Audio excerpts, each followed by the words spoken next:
Want to stop juggling spreadsheets, calendars, and a dozen apps just to run your rentals? Lodgify makes it easy. It's an all-in-one toolkit for hosts. Build a direct booking website, automate guest messaging, and keep all your channels in sync. Running your rental business your way has never been simpler. And for Good Morning Hospitality listeners, you can get 20% off any yearly plan with code GMH20. Just check the link in the show notes to get started today.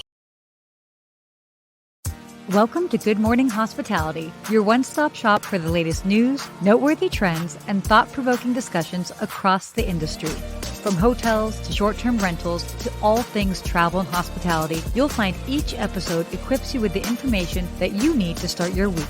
Join us on Good Morning Hospitality every Wednesday, wherever you get your podcasts.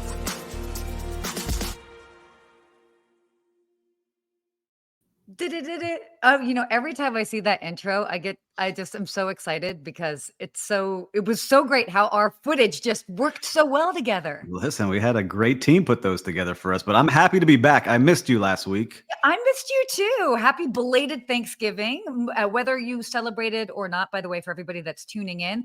Hopefully you did have a moment to just be mindful and grateful for what a year it's been, and had time to spend time with your family and just kind of unplug a bit. No, for sure. Nice. I definitely did. I got to spend time with my family. The entire family was together. Oh my multiple God. Generations. Love seeing fun. It. It's a lot of fun doing it that That's way. Fun. I know I spent a lot of time with my grandmother. Purposely was offline quite a bit as well too, which is hard because I basically sleep with my phone next to me. Yeah, don't tell everybody that. So that being said, we have a very exciting show today. We decided to take off last week and come back with a bang. For people that are joining us live, quickly let us know where you're joining us from. Obviously, I'm back here in Los Angeles, back on the West Coast. Mm-hmm. You were traveling a lot. Was traveling a lot. We got Steve holding it up in Miami. And today's special guest, by the way, we don't have a lot of guests on this show. Mm-mm. We don't kind of open it up, but this was just kind of a perfect option or a perfect guest for us, and he's got a lot of insights. It's true. Yeah. I think you should say who it is. We should bring him out. Okay, fine. Am I drawing it out too much? I think we should do it because I'm excited to speak to him. I know we got limited time with him. He is a busy person, so bring him out, Sarah. Who do we got? Okay, fine. So for today's guest, we have Chip Rogers, who is the president and CEO of AHLA. And come on, Chip, let's get you on here.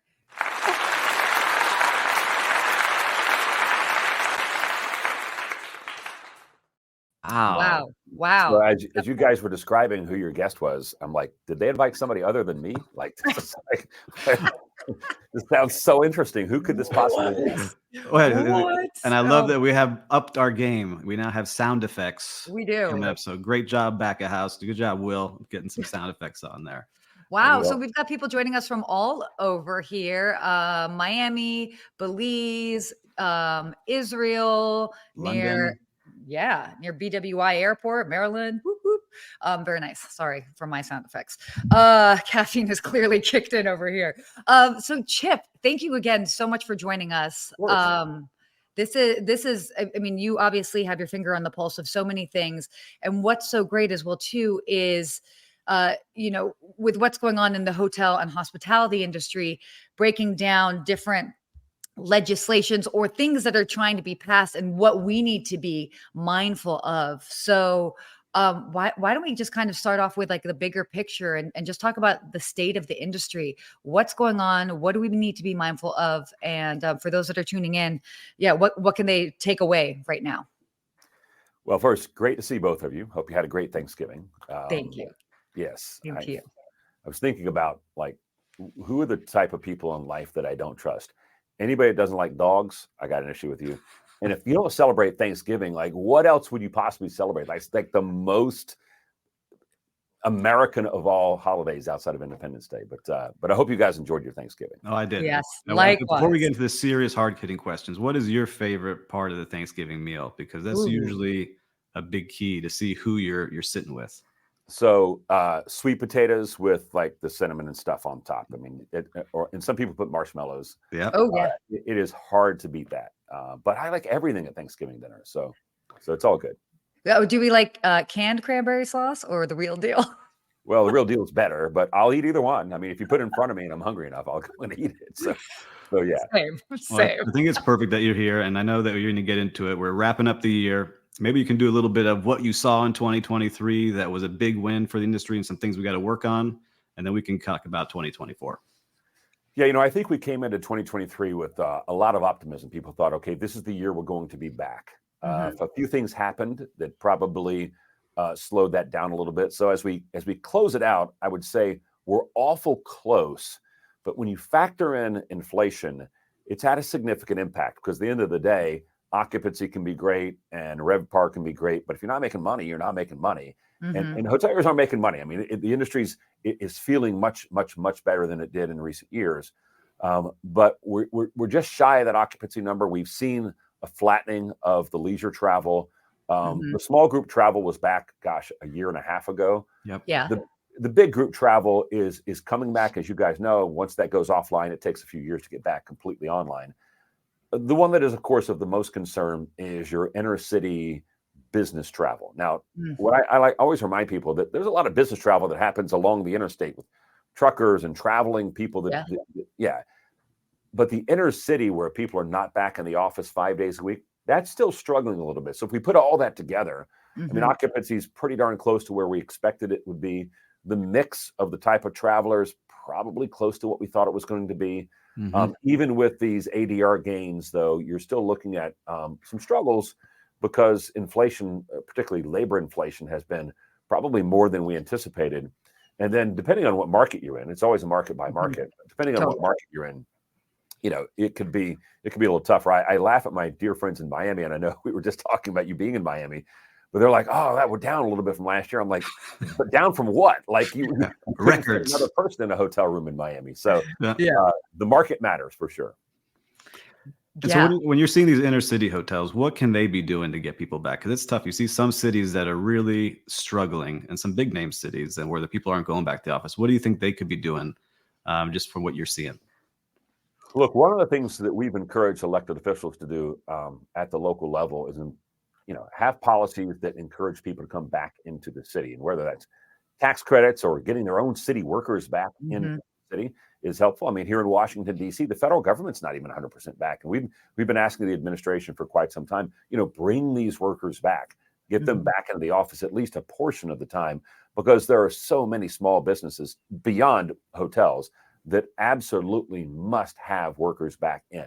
I think you're going to see some changes in development. There are a lot of policy measures that we're seeing both at the city and the state level that would encourage office buildings to be turned into residential. And, when you get people back inside the city and things start happening, you're going to see a lot of activity.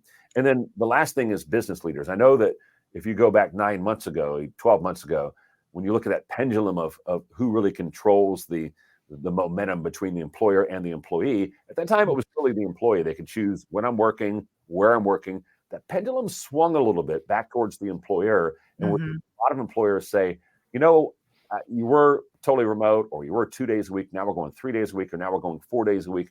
And we encourage employers to find that right balance, but realize that bringing people back together in a certain space is extremely beneficial. There was an incredible study just put out by the Real Estate Roundtable that showed the difference in productivity of the people that are in the office and those that are not in the office. Now, I know people will say, well, yeah, but then I got a car and all this stuff. Yeah. And it's not a hard, fast rule. I mean, some people do much better out of the office, do much better in the office. So I'm not saying that this is universally true for everybody. But in general, productivity is actually better in the office. And I think it's better for the careers of young people as well. And so we encourage business leaders to kind of reevaluate where you are about bringing your people back into the office. Yeah, that's such a great point because again, I think so many of us can kind of just look to it if it's not even in our own household, in the households of those closest to us, and you can see, the pros and cons. But there is always a huge benefit for having that office, having that in-person interaction, whether it's bouncing ideas off of each other, whether it's just learning to re-engage with people, the human aspect. But it's important. It got me thinking because I feel like I read this somewhere. But also this notion of sort of secondary cities are maybe becoming a little bit more popular or on the radar for more of these conferences or business travel. So instead of the places like LA, New York, Miami, love all of them, but maybe cities like Cleveland or Denver, Austin, is that kind of what some of the trends that we have been seeing? Yeah, and I would go even further. I mean, I would throw in there cities like Savannah, Georgia, Asheville, North Carolina. I mean, Jacksonville, Florida has really taken off. These are places that you're seeing a lot of activity. One of the things that happened during COVID that, obviously there's many negative things that came out of COVID, but some of these states that were overly restrictive, and I think in hindsight, if we're being honest with ourselves, overly restrictive in an unscientific way, just a reactionary way, they're now paying the price. I mean, when a large conference leaves San Francisco and goes to a place like Miami or goes to a place like Austin, Texas, and says, wow, this is fantastic. We didn't realize what a wonderful city this is. They may not go back to San Francisco. They may not go back to that home city where they normally have their conference. And so we're seeing some of these secondary cities. Denver just opened up a stunning new convention center, just gorgeous. They're going to reap the benefits of that because they had policies that were safe but allowed people to come in. And those cities are now really they're winning the battle. And those that were far behind, those who went in strict lockdown so many times, and more importantly, and I reminded elected officials about this all the time during the early stages of the pandemic, the worst thing you can do is go back and forth because no one could count on that. I mean, LA County, for example, they had a mask mandate. 1 week it was on, 1 week it was off. Sarah, you're in Los Angeles. You never even know. Well, if you're planning an event, you can't plan for that. You can't 9 months out say, I don't know if they're going to have what policies they're going to have. And so the reactionary policies hurt locations. Those who said, here's where we are, here are the safety precautions we're taking, they're really reaping the benefits now. And you mentioned people getting back to the office, and hotels are starting to hire more and more. We're starting to see that trend that people are coming back to working in hotels, but it's still short of where it was. How are you seeing hotels get people back in? Do you see any best practices you're sharing with hotels to try and get these top employees back to the jobs they left? Yeah, well, look, money, first of all. Money always talks. Wages are up higher than they've ever been. I mean, if you're working at a hotel or looking to start at a hotel today, that starting wage is higher than it's ever been in history. So that helps. Flexibility is enormous. And technology has allowed us to do that. I think if there is a silver lining, and there's a few silver linings out of COVID, it's that we learned how to do more with less. And hoteliers figured out, wait a minute, I don't necessarily have to have every room cleaned between 7 a.m. and 3 p.m., which is the standard shift for a housekeeper. All I need to do is have the room cleaned before the next guest checks in. That's when and so if you realize that, and you can use technology to meet employees where they want to be, which is, hey, maybe I only want to work Tuesdays and Fridays from 3 p.m. to 8 p.m., that's now more commonplace than it used to be. The standard shift is gone. Second thing, of course, is instant pay. I mean, we live in an instant pay world. I can go on an app right now and send Sarah $1,000. I'm not going to. Let's do it. Man. And people expect that. That's how normal life is now. And so instant pay has certainly helped. But even things like transportation benefits, because in many inner cities, so expensive to live in the city, getting those transportation benefits, free meals, discounts on travel. There's a lot that hoteliers learned over the last 2.5 years that will be applied moving forward on a more permanent basis. Yeah, that's actually a great point because I remember, even just working in Beverly Hills and looking at different hotels that I was considering working at, and I'm talking about at least 15 years ago or so. So for perspective, as far as timeline, but there would be properties that they were like, oh, well, we'll hire you, but you're going to have to pay $200 a month for parking. And I was like, but what? I have to pay to park to go to work in a city that you need a car to get around. So, I mean, it can be very much a deterrent and challenging for those, especially when it can cost so much. And if they feel like they're not making enough to make ends meet, that additional cost for transportation or parking can make a huge difference. Sarah, did you say 15 years ago?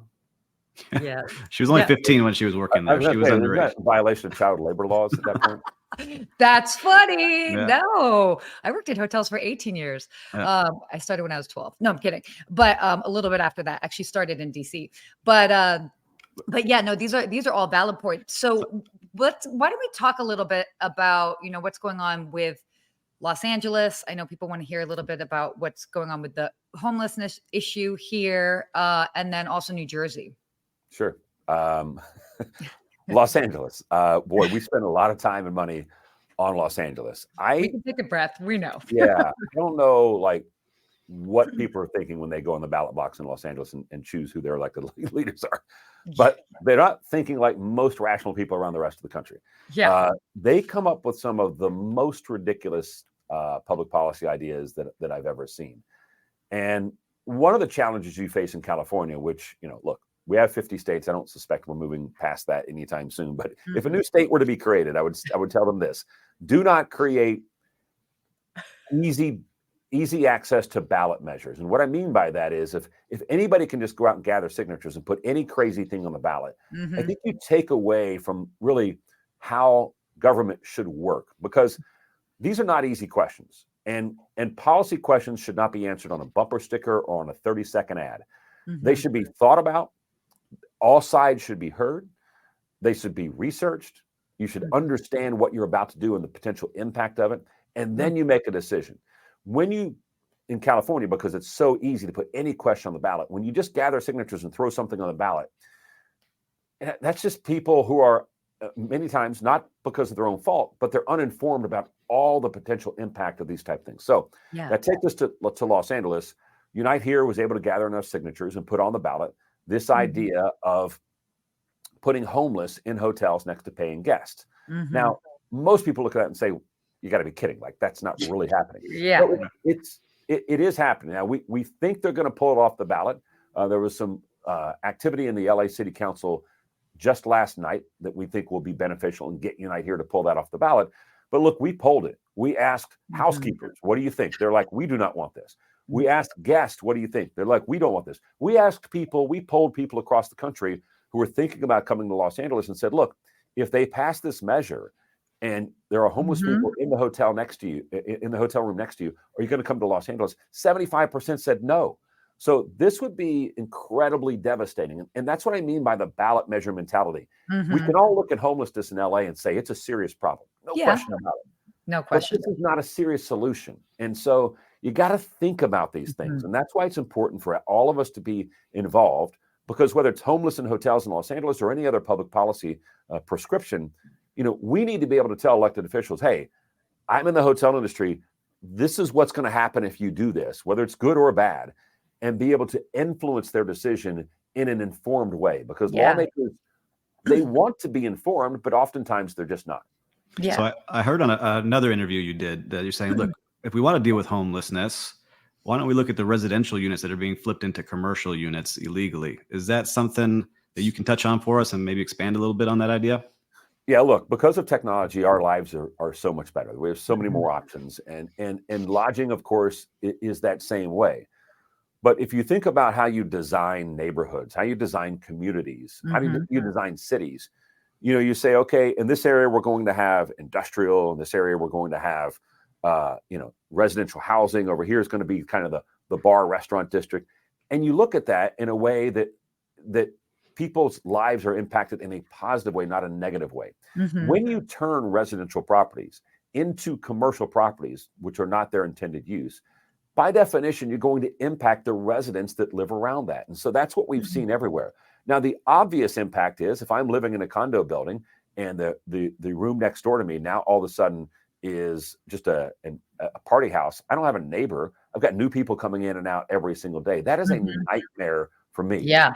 But the less obvious thing is that because I don't have a neighbor, that means somebody who could have moved in to be my neighbor doesn't have a place to live. And so when developments are made for residential purposes and they're flipped into commercial activity, you're taking away from the housing stock And that leads to higher prices. There's less supply for greater demand, and you have higher prices. And we're pricing people out of local markets. That's why in so many of our cities, it's not just hotels, it's law enforcement, it's fire and public safety, it's teachers who can't afford to live near their job because all the residential units are being flipped into commercial properties. Yeah, great point. And we saw that change in New York. Have you heard from the hotels that they're seeing a difference? Absolutely seeing a difference in New York. Absolutely seeing a difference in the communities in New York as well. In fact, I just spent some time with a gentleman who lives in Hell's Kitchen, and he kind of runs the local community activist area there in Hell's Kitchen. And he was talking about that. Look, they were in a situation where, think about it this way. I mean, in New York, you got a lot of rules. Like, when do I put out the trash? Where can I walk my dog? What time do I need to be quiet? Where can I park? And if you're not living there in that residential neighborhood, you're just there for 2 days to do, to party. You don't know any of that, and you're impacting all those neighbors. And so this new law in New York, which we think is quite reasonable, that says, look, there are places in the city where you can do short-term rentals, but you got to register, you got to comply with the law, and you can't have an impact on the neighbors. That's very reasonable. Well, that is now into effect, and the number of illegal units has been dropped dramatically, and it's improving neighborhoods, it's improving the lives of those people. There are places to stay in New York if you want to go visit New York. I visit there all the time. Staying in a residential neighborhood at a party house is not fair to the people that live next door. So true. You are hit the nail on the head there. What's going on with New Jersey, by the way?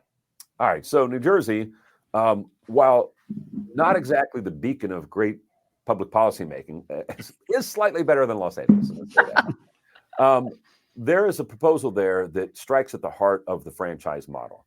And look, at AHLA, our membership includes owners, thousands and thousands of owners, brands, management companies, folks who serve the industry by selling goods and services. So we essentially represent all of them. When they have a disagreement, we don't want to get in the middle. We are definitely Switzerland in that respect. Like, owner is disagreeing with the brand, that's fine. We're not going to get involved in that. But when policymakers look to change a model that has been incredibly successful for everyone, the franchise model, and they look to change it in a very negative, derogatory way, we do step in. And so if you think about a relationship between a franchisee and a franchisor, that's a contractual relationship. There's always areas to negotiate. There's always areas of discussion. But we believe those discussions are better held between the two parties.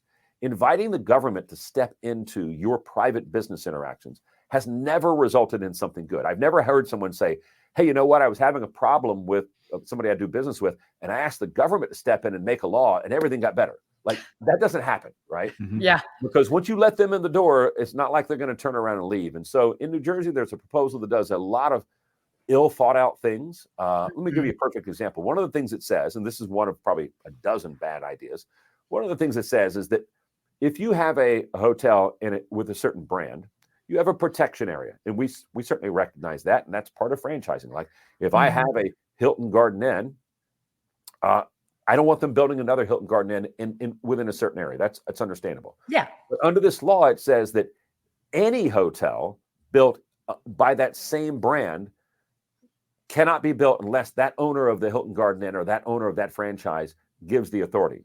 So that means if your franchise protected area is 3 miles and somebody wanted to build a Waldorf Astoria, which is not going to compete with your Hilton Garden Inn, 3 miles away, you would have the ability to say, nope, I don't want to allow them to build that hotel. Oh, yeah. Wow. That's one of a dozen bad ideas in this bill. And so, again, parties to a contract should sit down and work out their differences. Going to the government to pass a law that impacts every brand and every hotel that's part of a brand in a given state is not good public policy. And by the way, it affects only hotels. It doesn't talk about other franchise businesses. And we just have a general philosophy that going specifically after the hotel industry is something we're going to fight against every time. We don't want to be singled out. We shouldn't be singled out. Our businesses and our franchises should not be treated differently than other franchises. Yeah. Wow. Had no idea that all of that was going on. This is, it's crazy. And again, it comes down to common sense. You know, when Which is not that common, right? There you Exactly. go. Well, yeah, we all know it's not that common. No, just want to be mindful of time here. I know that we were talking about this prior to coming on the live, more than just talking about the Dolphins. But the federal joint employer rule. What's going on with this? Can you break it down for everybody? Because this is sort of like a new sort of hot topic that people really need to be mindful of. Yeah, thanks for asking that, Sarah. This is probably the biggest challenge from a legislative standpoint or policy standpoint that we've seen in quite some time. Historically, this goes back to the end of the Obama administration. They attempted to do this. It didn't happen. The Trump administration did not support this policy, but it's back now. And the best way I can describe this, and it gets kind of intricate. We're talking about the Department of Labor. We're talking about a title joint employer. What does that even mean? Mm-hmm. It's simple in this theory. What the proposed policy or the rule that has now been released, and we're fighting it in court, what it essentially says is that the employee of the franchisee is jointly employed by the franchisor. So I want you to think about that for a second. And we think about like how we make policy in America. Usually you make policy because someone has a problem or someone goes to their lawmaker and says, hey, look, this is really bad. I need you to fix this. Franchisors do not want this. Franchisees do not want this. And I can guarantee you, no employee ever went to the federal government and said, I got one boss, and what I'd really like to have are two bosses. Like, no one does that. No. So franchisees don't want it, franchisors don't want it, employees don't want it. But yet they're doing it anyway. And it is going to cause a legal nightmare because now the franchisors will have the legal responsibility of people they don't employ, they didn't hire, they don't even know their name. Mm-hmm. And now they're going to be legally responsible for them. Franchisees, meanwhile, now have to engage with the franchisors on their own employees, which they don't want to do. Mm-hmm. And so this is going to become, in short order, just a legal nightmare. But then people say, well, look, if no one wants this, why is it happening? Right. Very simple. There is one group that wants this, and it's labor unions. Why would labor unions want this? Very easy to understand. Right now, whether it's a Starbucks, a McDonald's, or a Marriott, they are required to go store by store by store and unionize that workplace if they want to make it a union workplace. And if they can make their case and convince the employees that they should be in a union, I think it's a bad idea. But if they can do that, in America, they are allowed to do that. Under this proposal, once everyone is jointly employed, they don't have to go store by store by store. Mm-hmm. They can just get every Starbucks at once, or every McDonald's at once, or every Marriott at once. And so you're in a right to work state, like let's say Georgia, where you're not required to join a union. Well, guess what? They could come in and unionize every Marriott hotel in the entire system in the United States. And now you're at a union shop. Wow. Yeah. It's, wow. A sneaky way to get in. You know, that Trojan what horse. a way to change that system. Oh my gosh, that's crazy. And I mean, not only did you mention the legal nightmare, but I mean, just the waste of time and effort where we don't even have that time, No.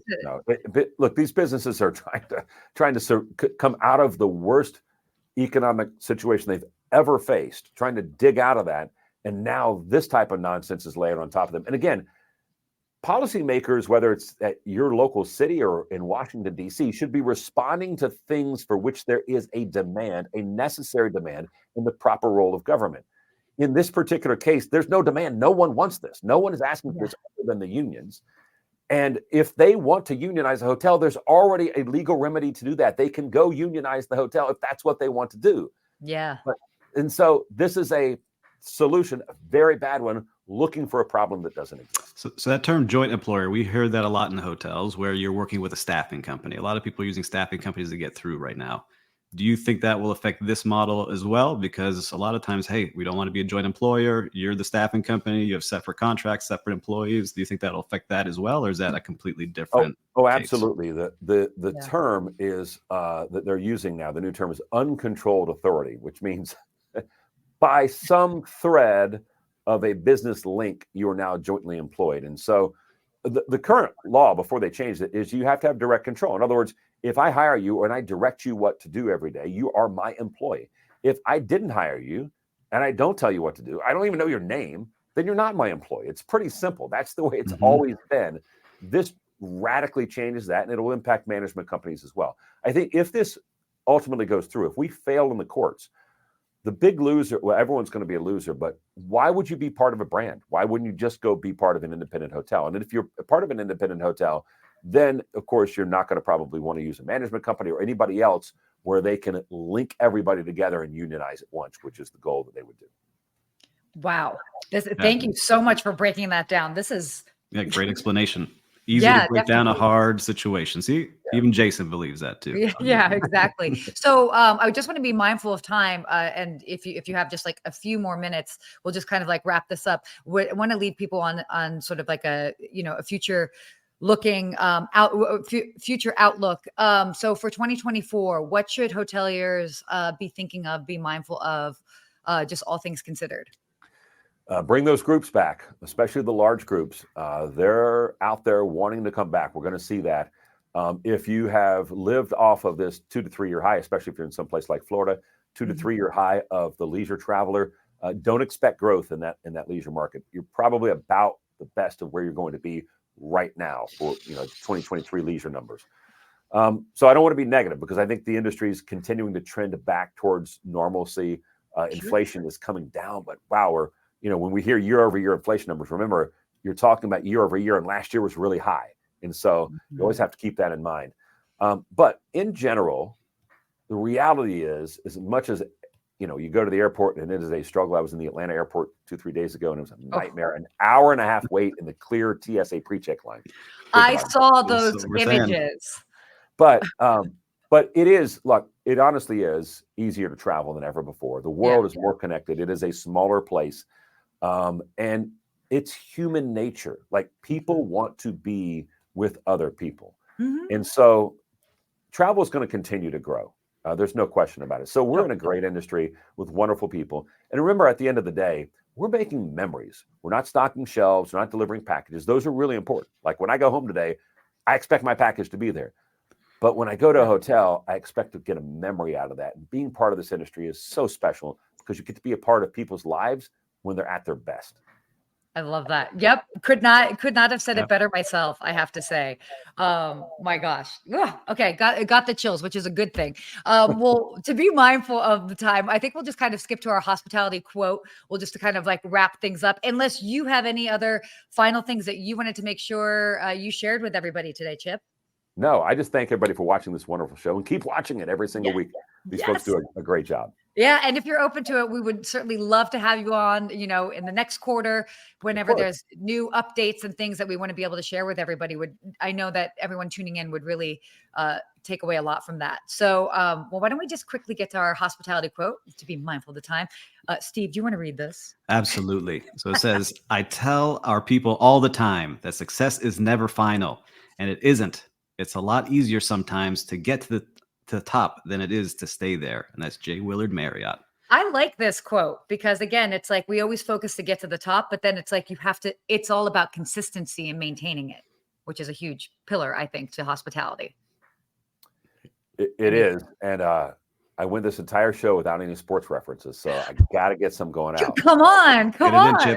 Like, we talk about getting to the top and staying there. You think about a John Wooden in current days, a Nick Saban, folks that do everything possible in an incredibly competitive space to get to the top and then maintain that. That's pretty special. You don't see it too often. You don't. I love this. Oh, good. I'm glad that we were able to weave in some sports references. Next time we'll do more. Next time, yeah. Yeah, no, for sure. Well, again, thank you so much for joining us today. I know that we could have easily talked for quite a bit longer, but want to be sure to give everybody a little bit of the snapshot as far as what's going on. And, we can always talk more on the next, on another show. So thank you again so much. And by the way, No, I just thank you. Thanks for having me. Thank you. So, with that, I think that'll be the wrap of our show. Steve? Yeah, I just say for everyone, thanks for joining us today. And make sure, if you like this episode, to subscribe, share it with your friends so we can get the word out some more. And as always, we'll see you next week. We will. Oh, and if